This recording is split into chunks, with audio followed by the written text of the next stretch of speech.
Okay everyone, welcome back to the channel and welcome back to another video on Gran Turismo 7. We're back with a daily race C at Kyoto in Group 4. So this is this current week's daily race C, and in my opinion this has been one of the better weeks we've had in a very long time.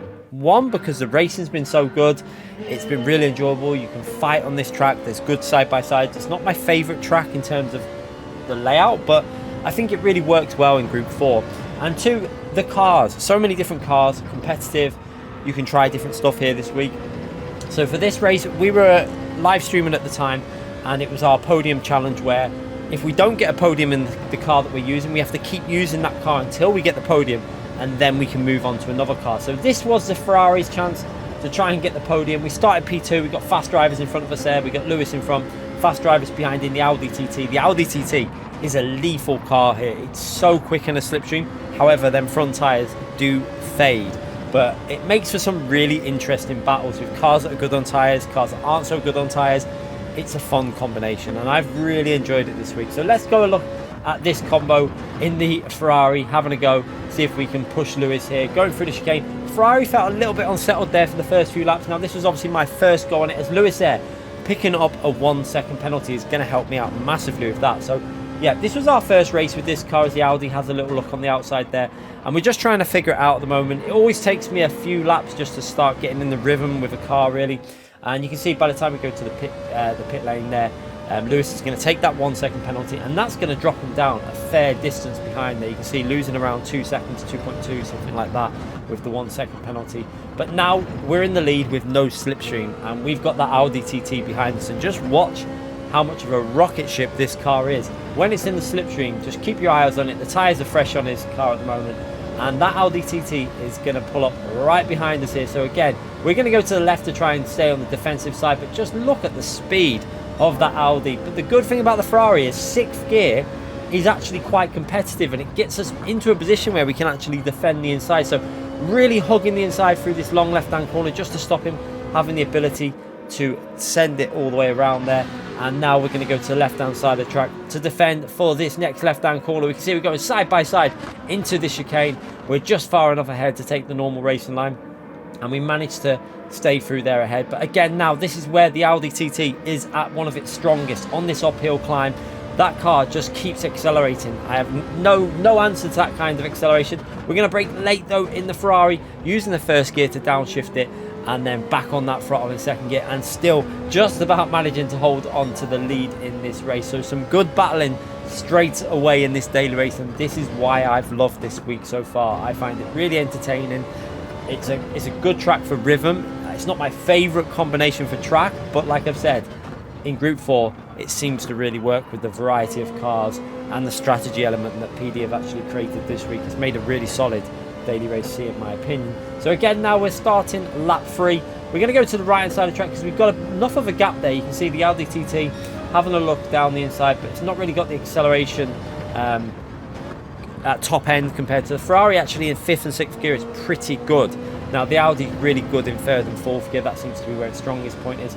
But you'll see now, once it's in a slipstream, just watch how good it is in that 5th gear now. In that slipstream, just look at it getting closer and closer again. Again, we're going to go over to the left-hand side. He seems to have gone a little bit wide there, and that's compromised him on the exit. So, again, we should be able to take our normal line here. He has a little look up the inside, but the Ferrari can brake late and rotate it quite nicely. It's not the best for rotation through this corner. I noticed the Citroen was a lot better in that corner compared to the Ferrari, but we managed to make it through. So far, a lot of defensive driving, so not really figuring this car out too much. As we go and have a look at that replay camera, we've got 5 cars here, all battling for the lead of this race. Just look at this, absolutely brilliant stuff. The great thing is as well, we've got 4 different cars involved with the battle at the moment, which is great to see. That's what we want in daily races, and this is because they've made progress with the BOP system at the moment. They've really pushed it on, they've got it much better. And now this is the case a lot of the time. You have great races in Group 4, and even in Group 3 you can have some good battles with different cars now. So it is really making progress. Let's hope they can keep making progress with that BOP and further optimize it. Again, you can see here at the end of lap 3 we've got a little bit of a gap developed to P2 there, where I think the Audi TT was under a bit of pressure, obviously made a little bit of a mistake, and now we've got a bit of a gap just to get on that throttle and not really go defensive into turn 1. So you've got enough of a gap that I don't think that Audi is going to be able to catch up by the end of this straight. But again, by the time we get to the end of the next straight, the power section after this left-hander, it is going to be very, very close. So again, hold that tight line to the curb, helps rotate the car through there, then onto the throttle as aggressively as we can. And now we're going to have to go a little bit defensive again. That Audi TT is right behind us. He's going to pick that slipstream up. We're going to just keep the normal line through. It's pretty much single file through this section. You can't go side by side through there. And then straight over to the left-hand side just to defend. Looks like he gave us a little bit of a bump draft there. And you can see there he's given us another bump draft. I don't think he wants to fight too much because at this stage, the tyres are starting to wear probably on that Audi TT. And he has Lewis right behind him in that Citroen as well, which we know that Citroen is probably, in my opinion, it's close. It's one of the best cars. It's a top 3 car for this week. There's a couple of other cars as well.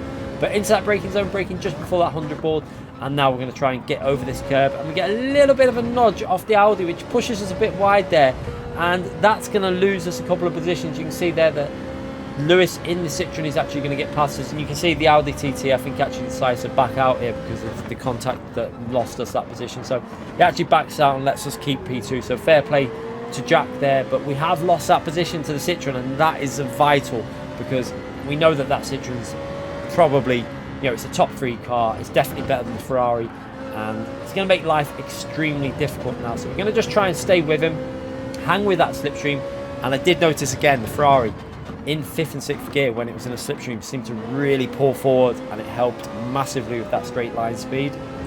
So following behind Lewis, you can see here he's going to go for a cheeky little fake pit. I don't fall for that one. We're not pitting lap 4 with the Ferrari, no chance. I wouldn't want to run 7 laps with this car on these tyres. So yeah, we're going to stay out behind him and just follow that slipstream. You can see on that straight how much we gained, and the great thing about that is because we're in that slip, it actually helped us defend against the Audi TT that is behind us. So would have rather been in P1, but we're still in an okay position at this point now.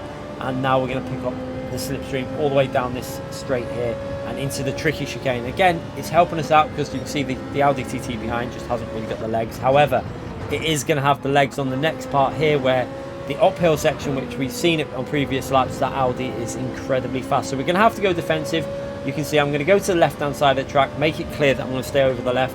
He's going to go down the right, and look at that acceleration.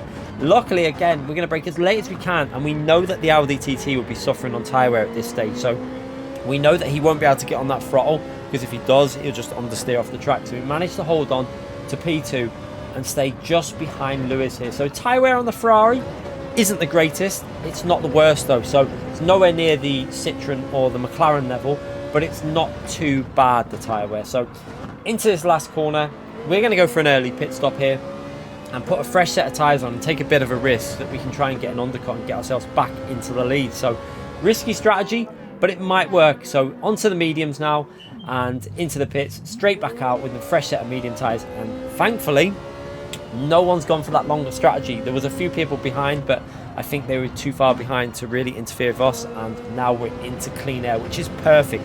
That's what we needed, some fresh air to push on. And by the time we go to the end of lap 6, you can see all the other cars are into the pits apart from one driver that is going for a different type of strategy.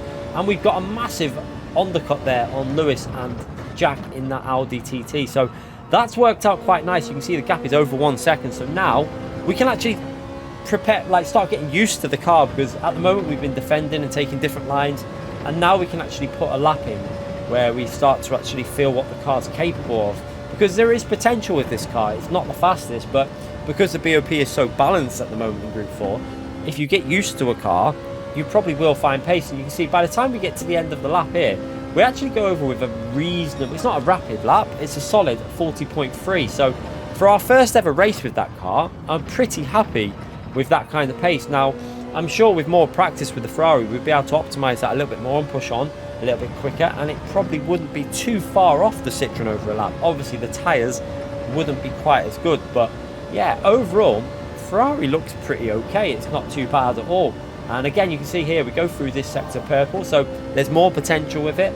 Again, through this left hand corner, just trying to get it to rotate here down to 4th, then back up to 5th as you feel the grip building. Little bit of a mistake in that corner there, you can see up into 5th on the exit, but didn't quite rotate it through there, so maybe lost a 10th in that corner also. But even with that mistake, we still go through the next sector split with a purple sector. So still on a reasonable lap, and again into the fast chicane, being cautious. Actually did that quite nicely though, up into 4th gear.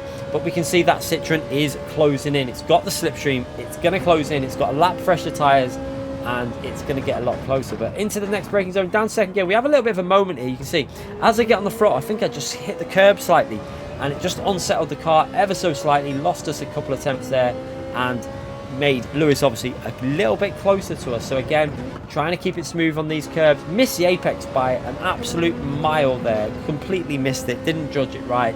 Just difference in gears as well. It's one thing when you're switching cars up and changing cars every race, trying to get used to the gearing through different corners and just where to shift. It does take a couple of laps just to get fully zoned in with it. But you can see now Lewis is right behind us. He's going to have a little look at picking up that slipstream.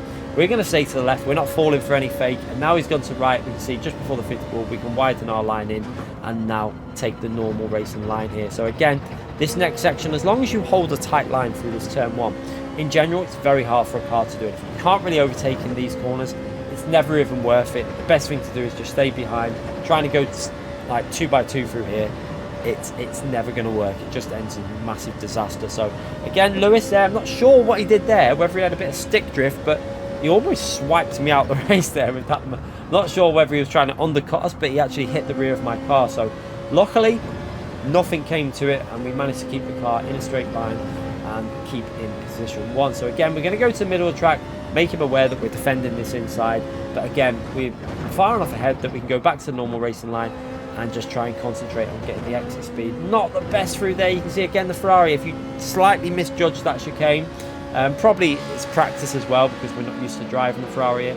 If you just slightly misjudge it, it does become a little bit unsettled. And now we're going into that braking zone, just about managing to stay ahead of that Citroen. And we've got, again, 4 different cars all battling here for the lead of this race. It's absolutely brilliant to see. I love seeing this in a daily race.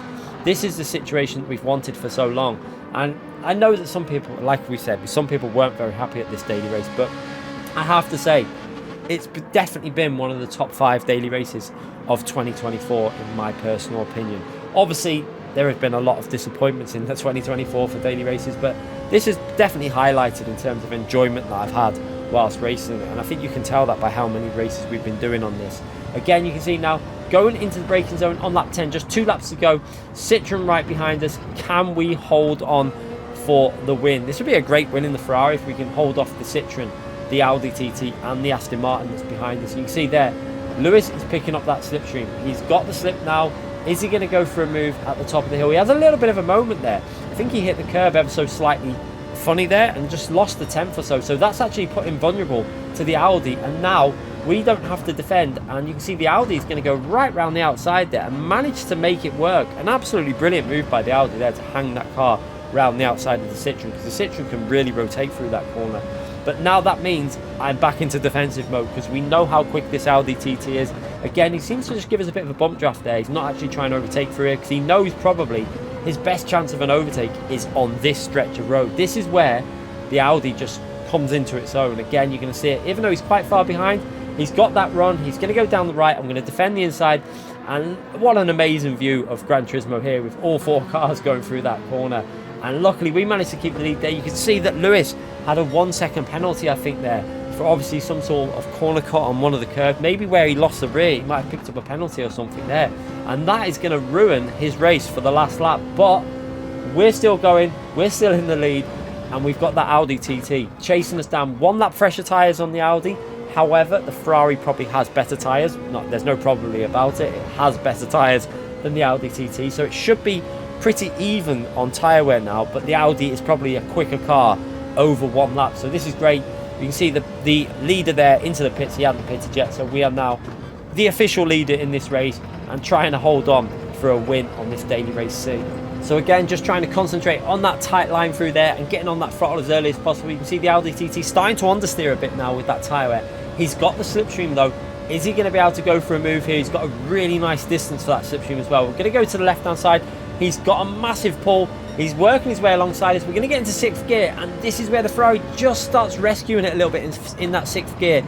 And we're able to hold the inside side by side through there. And he just gets a little bit of understeer there and just can't get on the throttle on the exit because of them front tyres. on the Audi TT. Again, brilliant racing, and I think it just really does show why this race has been such fun this week. It's just really entertaining with the differences in cars. The performances are all, you know, overall pretty close, but at different places on the track where they're strong. It's brilliant. Absolutely loved it this week. Again, he's got that run up on the right hand side. He's going to go around the outside. Is he going to try it? We're going to brake as late as we can, using first gear for a bit of extra rotation, and you can see he just doesn't have the front grip on that Audi TT. His tyres are starting to fade. We still have that rotation that we can use with that downshift, and now they're battling behind us. The Aston Martin is having a go at the Audi TT. He's got through, but the Audi is going to battle him in the mirror there behind us, and this has left it free for us to go down and take the last corner with no one really to bother us for the lead. You can see that Aston Martin takes that P2 right at the end, and that is the great thing. Like I say, it's the tyre wear issue. Great for pace, but the Audi fades on tyres on that last lap, and that's given the position to the Aston Martin behind us, and we take that P1. What a really fun, entertaining race. Make sure you subscribe if you enjoyed that. Let me know in the comments whether you've enjoyed this week's races, and hit that like button. It is a massive help to me and the channel, and I'll look forward to seeing you for more content in the future. Thanks again for watching, everyone.